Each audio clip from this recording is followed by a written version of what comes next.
So after the sprint chaos, let's call it, a lot of MotoGP journalists came out and said that wasn't racing, that was a mockery, and that was embarrassing for the sport.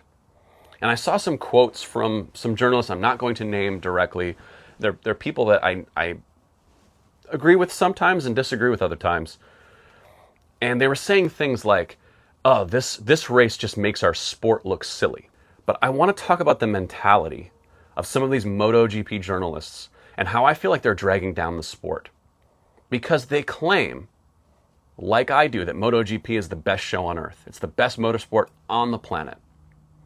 And then we get a race like Saturday, and they run at their little caves, and they hide, and they go, oh, this is so embarrassing. Oh, it makes us look silly. The view of the world to MotoGP, we just look so stupid out there. And I'm going to tell you right now, that's a loser's mindset.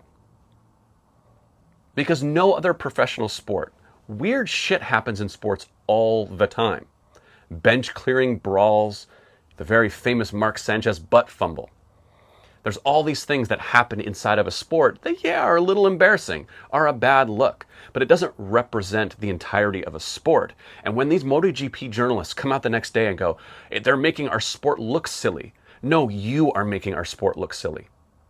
Because it is either the greatest sport on earth, and that was an anomaly of a race that's crazy, or our sport is a joke, is a fraud, and you are worried about it being exposed as such.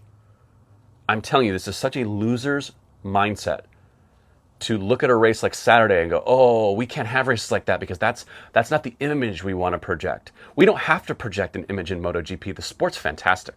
Like I said in a post earlier, do I want every sprint to be like that? No, I don't. But in the story of this season, it's an interesting wrinkle.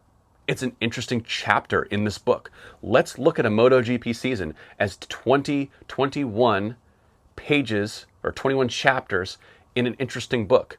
And chapter 4 was the Spanish Grand Prix, and the sprint race was a little different than the rest of the races. If they were all the same, this is a very boring book. It's not a very boring book.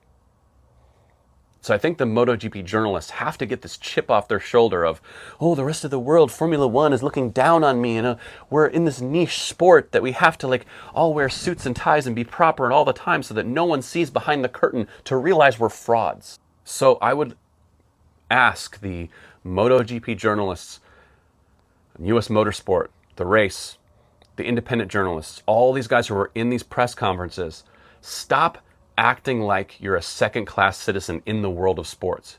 Yes, MotoGP is a small sport, but it deserves the respect of a premier class sport. It reserves the right to be at the table with Formula One and football and basketball, baseball, all these major sports, all these major household names.